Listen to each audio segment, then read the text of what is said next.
What's up, guys? I'm the Nerdy Changer, and this is Spencer.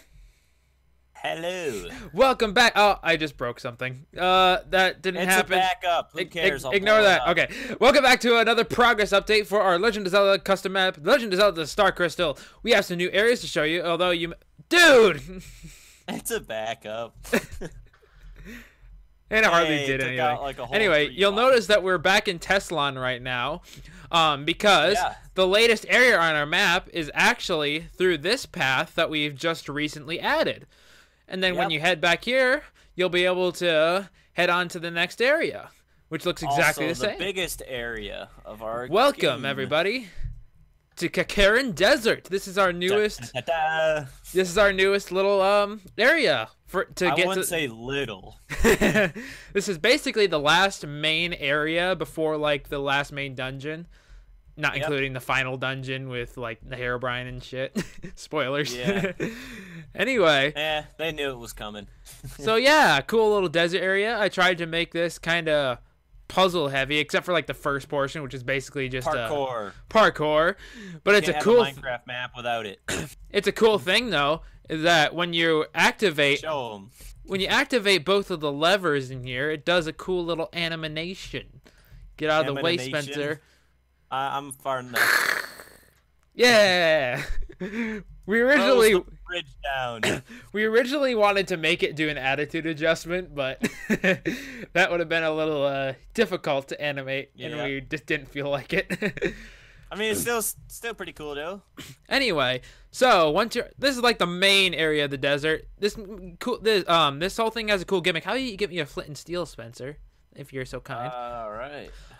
This has a cool little gimmick with this little cannon thing. Now, basically, there's levers around the dungeon. Some of them are harder to find than others. Dungeon? This is a desert. And they're buttons, too. Okay, get out of the way, Spencer. Yeah, that should be fine. Where basically, when you hit these, you're able to rotate the cannon, and then, when you light it up, 1,000 degree fire versus cannon. You're able to blow stuff up and able to progress into different areas. Like for instance, this one, Shrine. It's kind of like a mini dungeon almost. Not exactly, but there's basically just 4 little paths, each with their own little puzzles. With their little puzzler thing. Some of them aren't puzzles, but 4 short things to do. 4 short things. It's kind of like a mini dungeon, kind of not, and you get a little something that I bet you can't really tell what it is at all. Yeah. Won't spoil it. That basically helps you progress. And some of these are a little harder to get to than others, and in 2 of the places that you need to go in this area, you're able to get 2 cannon keys, and that when you throw them in, it opens this, but we don't have them at the moment, so we're just going to cheat. Which we do not advising doing in our map. Basically, that's the only way that you're able to make the cannon face this way, which is how you get into the next portion of the desert. We won't spoil everything that you have to do in here, but just kind of show you the main gimmick, because I think it's pretty cool. Very cool. We don't have it anywhere else in our map. Yep. Anyway, so after you're able to progress all the way through here, there's not much in this area. The second part of the dungeon. You said dungeon too. We've just been working on the dungeon. We'll show you some in a bit. Anyway, you'll notice this returning character, Arlen. He's actually going to be helping you to sneak in to this cool village over here, /town outpost. Anyway, it's a cool gimmick. Like once you find a way to sneak in here, you basically have to search the houses to find someone named Exynosis, who is actually one of our friends, by the way. Little Easter egg for you. Who will essentially help to sneak you in to like the Kakarin Palace. They don't have like a king and queen. They basically have like multiple rulers. Basically like kind of like think of like a parliament of dictators, basically. It's how oligarchy. An oligarchy, basically. Yes, an oligarchy. Sadly, there's no actual outside to the castle. He just lets you. I was lazy. It's built inside the desert area. This is where he is. You'll be able, or he/she. I mean, it's a dude with a girl's skin. Yeah, just like me. What is up with you guys in doing that? It's cool.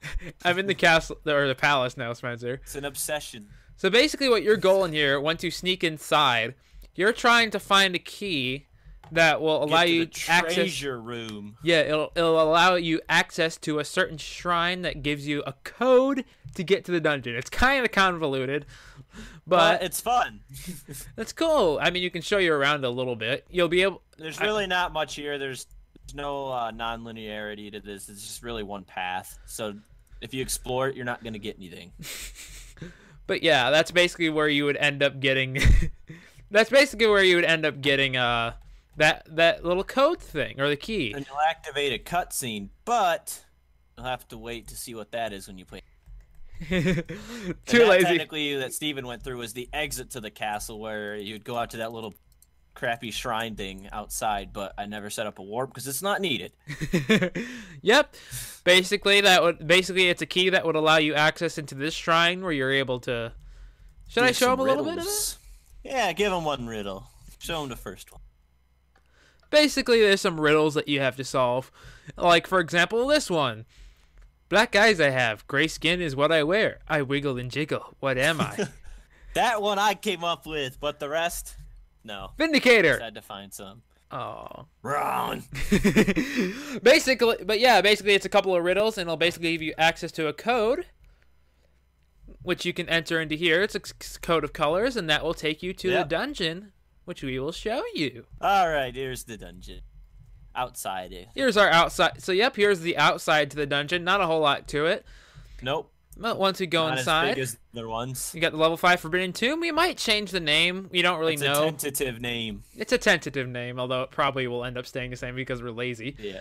Anyway, so we're not good at names. So we've made some progress on this. You may recognize some of this because we've shown some of this off in one of our previous progress updates. This is part of very different now. This is part of a design that our friend Nick, aka Hobby Guy or Hobby made. He also designed the second dungeon.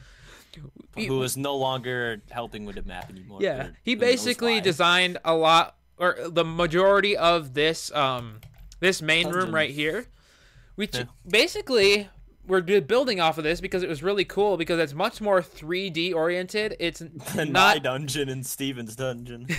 Not as much as just square rooms. Well, I mean, I guess this is a square, but basically the rooms have a little bit more depth and a little more levels to them. Let's see. We haven't made a crazy amount of progress, but we've gotten a couple of rooms. I mean, this one is pretty basic. In here, you're basically just kind of fighting enemies and solving some very basic puzzles. Yeah. Although I will say that this dungeon is going to be very non-linear, and this let's show them this special stuff in here. In one of these other rooms, we have another new mechanic that we haven't done in the map quite yet, where we're gonna have some moving platforms. Hang on, there we go. Basically, it's a crap ton of clone commands on loop. Yeah, and they're able to move around.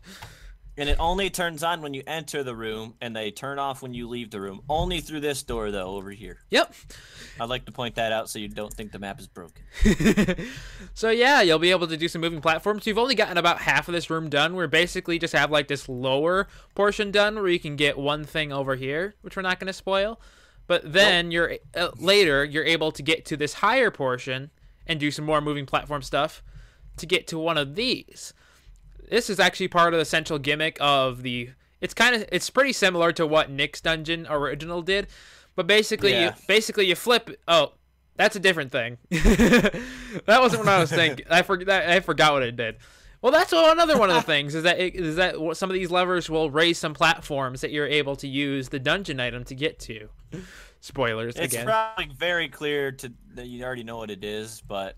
It's all right. Anyway, what I was actually thinking of, let's see. Basically, one of these levers over here will activate some of the lights on this tower thing, and then once you activate... It's very cool. Yep, once you activate all 4 of them, you'll be able to get into this tower. And you get skyrocketed all the way to the top using the best potion effect, levitation. And then you got to use your parkour skills to jump all the way over here in one jump. I'm sure if you know how new Minecraft works, you might know how that's done. Anyway, what's cool about this is that this area leads to the second half of the dungeon, which is actually a sky portion. Yeah. And these are some ideas on the wall. Thinking about weather puzzles. I don't know. We haven't really designed any of that portion. But basically, I wanted this portion to be up in the sky and kind of design it a lot like the Palace of Winds from the Minish Cap, because I love that dungeon. And I think that would look really cool in 3D. Just really open, not even a whole lot of walls to the dungeon. It'd be really cool. Right, so yeah, what you see here, the desert portion, is actually only half of the dungeon. And we're about halfway done with this bottom portion. We basically, all we really have is the outline for this other portion. Yeah. That's basically we're getting it done now. Yeah, that's basically how this portion works. This room is pretty. Update will be here soon. Yeah, this room is empty right now. I kind of want there to be I want to design some sort of really hard puzzles to go on either side of this, because once you do both puzzles, you're able to get up onto this bridge, and you actually get the dungeon item up here. No mini boss again. Well, there is a mini boss, but you don't. It's not traditional Zelda style mini. The mini boss is over here. Yeah, which we don't know what it's even gonna do yet. Yep, and I will say that this dungeon is very non-linear, so the mini boss is amazing. The mini boss isn't even the last thing that you have to do, to be honest. You have to do it, but you could do it probably about halfway through the bottom floor rather than at the. Yeah, that's probably true. You know, even I don't know entirely how this dungeon works yet, but yeah, that's basically what we have of this dungeon so far. Oh yeah, you want to show them the final place? Yeah, what little there is of it. Let's do it. Use our warp. Let's use our warp scroll. Or warp Handy scroll. dandy. Anyway, so this is kind of a spoiler for the last portion of the game, sort of. Yeah. But basically Herobrine, the main villain, is going to end up taking over the castle. Why isn't this working? I accidentally broke it. He's going to end up taking over the castle and basically getting access to this nether portal, which was supposed to be like his original home or something. Yeah. And we originally had some story about all this nether stuff, but scrapped it. I still feel like we should put it in there. We just couldn't really find a good place for it. Well, we got to figure out something now then. Anyway, we don't really have much in this area yet either. I don't even know where the heck to go. What's even the point of going down there? Is this just to get you lost? Down there there's going to be like a puzzle that you use to open up this door. Oh. Yeah, so this area is pretty much empty right now. It's basically just a lot of corridors so far. I don't even know if it needs to be this long, because I don't even know what's going to be in this portion yet. Well, there's definitely enemies, some probably parkour, maybe some puzzles. Probably some hardcore enemies. I don't know how puzzle oriented this area will be, but definitely enemies and definitely parkour. It'd be kind of like a big maze. Anyway, now we're gonna show you the best part of this update so far. We're gonna show you Herobrine's mansion. Are you ready, guys? Putting up a spoiler wall. I'm gonna put up a spoiler wall. Okay, you guys ready to see Herobrine's mansion? 3, 2, 1. Spoiler wall. Herobrine's castle. 10 out of 10, best game ever. I love it. Yeah, we haven't built it yet. We got you. We probably didn't. We were probably terrible. 7.2 out of 10. No mansion. Oh shit! I used the warp scroll in the nether. That doesn't work. No. Yeah, no, it doesn't. I gotcha. Oh my god! I teleported to the nether portal. It didn't work. Anyway, that's basically what we have for this so far. So yeah. If you like this, be sure to leave a like on this video, leave a comment what you thought, and subscribe for more progress updates. Tell us what you think of our map. Yeah, we hope to finish this map, hopefully, in the next few months. Before the end of the school year. I'm sure we can finish it before the end of the school year. Now, I'm going to say this. This is a tentative date, but I feel like we could get this done in the next 3 to 4 months. Maybe. Like, this semester is going to be a hell of a semester for me, so we'll see. Not for me, but I kind of need you to help. All right. But we'll see. So be sure to check out our map on planetminecraft.com. Link will be in the description.